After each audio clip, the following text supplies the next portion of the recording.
personal knowledge sa pag-deliver po ng maleta. Ako po si Rosebert Wopan. Nasa ako kay boss since nung na-hired ako sa team niya. Meron kaming group chat na sa team namin kay boss sabi ko. Doon pinupost lang ng mga kung saan mag-deliver, at kung ilang maleta. Ako po si Bernard Tube. Nakapag-deliver po. Saan? 41 Forbes po. Alam po natin ng mga Marines, matatabang po yan. Tatalo, humarap na rin naman po kayo, lumantad na. Baka pwede pong mag-share. Buong pangalan po pakistate ng French, kayo yung naging personal knowledge sa pag-deliver po ng maleta. Ako po si Rosebert Wopan. Nasa ako kay boss since nung na-hired ako sa team niya. Meron kaming group chat na sa team namin kay boss sabi ko. Doon pinupost lang ng mga kung saan mag-deliver, at kung ilang maleta. Yun po. Nakapag-deliver po ba kayo ng maleta sa Malacanang at or sa bahay po ni Pangulong Marcos?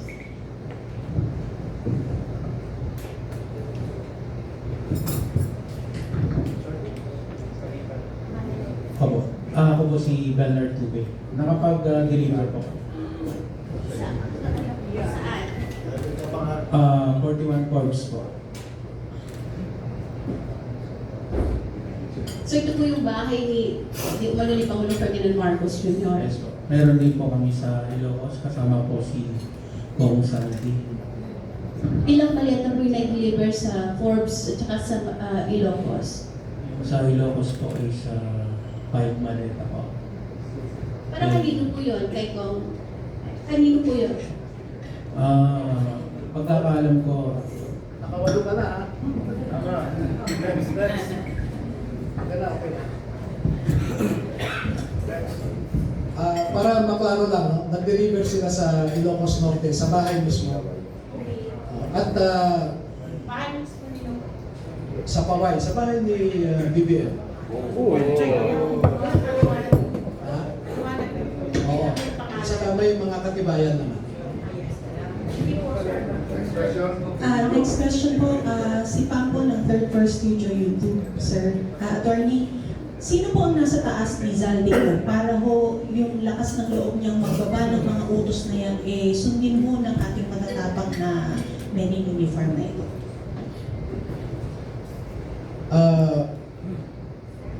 Ako po ay, bago ko sagutin yan, no? Parang, I want to put in context my answer and why that is my answer. I am a lawyer and litigator for 26 years. I deal with facts. I don't speak without basis. I do my homework. Nakita nyo naman noong PDAP scam, nakapag-file ako ng complaint sa DOJ laban sa 14 na senador, 198 na congressmen, at 5 cabinet secretaries. Nakita niyo rin ako malamang doon sa ginawa namin laban kay Arnie Teves. Dahil on my own, I was able to validate about 64 previous killings. Sa ngayon po, as I said, I do my assignment and I do it well.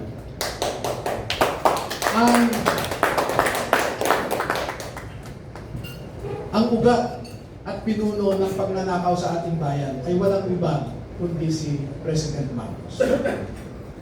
At hindi gagalaw si Speaker Romualdez o si Zaldico na walang pahintulot kay PBBM. Dahil bakit siya tumanggap ng mali-malitang pera? Hindi ba siya nagtanong saan galing ito o para saan ito? I hold him responsible because being the chief executive, being the head of the executive branch, he is the chief implementer of laws. Siya ang walang ibang mag-implement ng mga batas kundi siya, executive. Pero bakit niya hinayaan ang mga ito? Narinig ninyo marahil ang sinasabi lagi ni Congressman Toby Tiangco na di umano ay kinumpronta ni PBBM si Speaker Martin at sinabi niya, ano ba Martin, Saldi, ilang bahay ba ang gusto nyong bilhin? Ilang state ba ang gusto nyong kainin? Alam ni PBBM ang pagnanakaw. At alam po ninyo, bata pa lang sila. Takot si Martin Romualdez kay BBM. Pati nga si Jack Enrile, nabalitaan ko, takot kay BBM. Nung bata pa sila. Sa tingin nyo ba, kikilos si sino man dyan na hindi alam o hindi inutos ni BBM? Pero marami po kaming nilalabas na mga datos na gaya ng sabi ko kanina, hayaan nyo muna kaming ilahad lahat ng mga ito at nung iba pa naming mga ebidensya sa ombudsman. No? Because as a lawyer, I want to hold on to that flicker of hope that certain institutions are still functioning. Sorry, ma'am, sorry, sundatin ko lang ng isang follow-up. Attorney, ano pong garantisya na meron tayo na uusad po yung ating pagtungo sa ombudsman? Dahil alam naman po natin, hindi yan uusad. Sana po sa amin ng mga Pilipino ninyo, nakaharap nyo ngayon, ninyo ilahad ang mga dokumento nyo. Alam ko po yung concern natin na ganyan. Pero pagbigyan nyo lamang kami na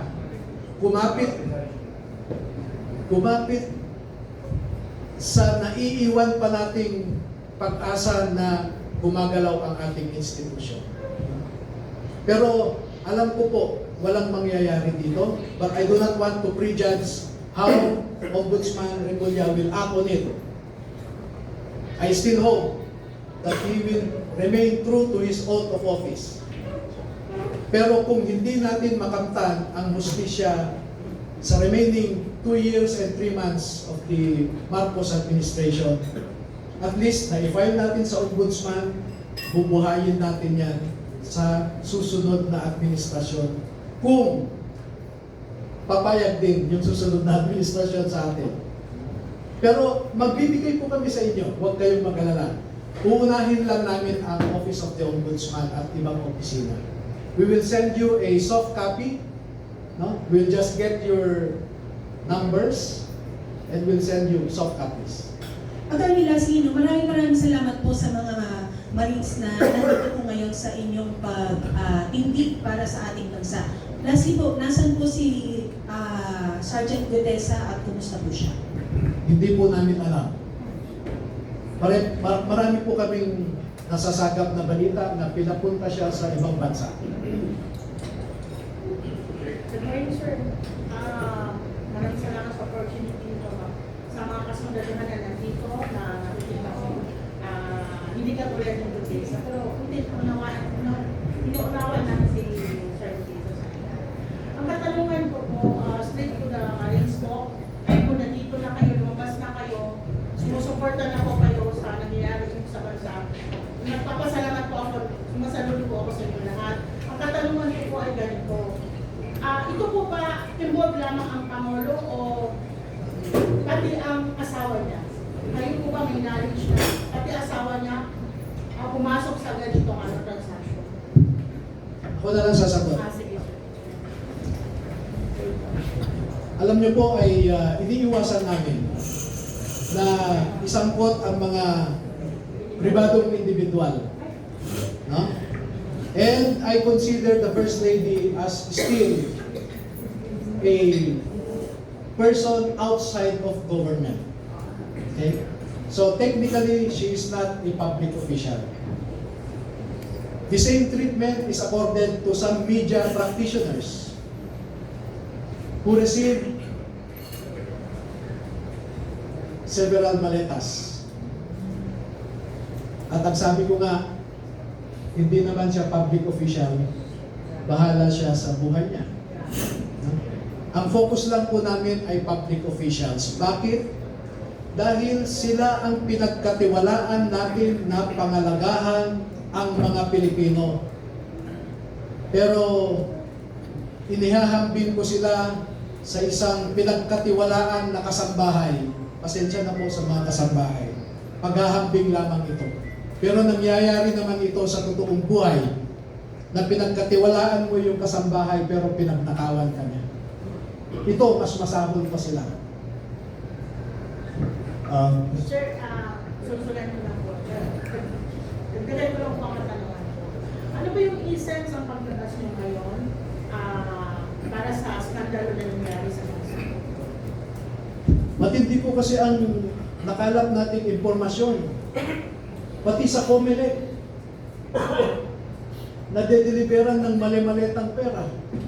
Paano pa tayo aasa na o maniniwala na ang mga nakaupo ngayon sa pwesto ay tunay na halal ng taong bayan?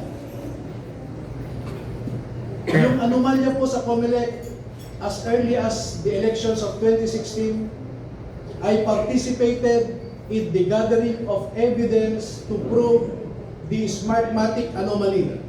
And you can ask now Senator Soto, President, Senate President Tito Soto, about the information that I gave him to prove na maanomalya ang ating election.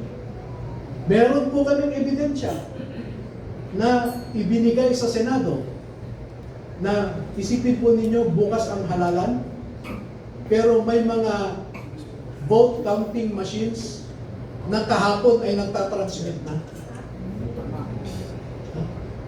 At ang prueba namin po dyan ay yung machine log na ang paliwanag ng COMELEC noong 2018 investigation ay baka po yan ang final testing and sealing noong kinagabihan ng eleksyon. Hindi po pwede yun. At ang may mga nakaupo sa Senado ngayon na sila ang nagharang sa investigasyon na yan. At hanggang ngayon, niloloko pa rin tayo ng COMELEC. Seryoso? Hindi. Seryoso. Ang mga senador natin, na-deliveran. Bakit? Alam namin po ang rason. Ang mga mambabatas, grabe, ang description nga ng mga ito ay natakaw yung ilan dyan.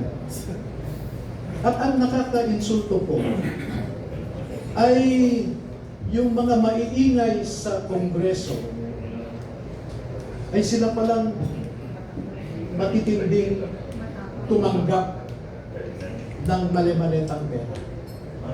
As I said, the executive, the legislative branches of our government are at their lowest in terms of integrity. Executive, ganun din. May mga perang galing sa mga iba't ibang departamento. At tinitingnan lang natin ngayon ay flood control. Tiningnan ba natin ang irrigation, for example? Baka mas matindi ang irrigation projects na anomalya. Tiningnan ba natin yung mga reforestation projects sa Department of Environment na sasabihin nagtanim sila Pagdating ng COA, hanapin ang tinanim, sasabihin lang nangamatay ang mga tinanim.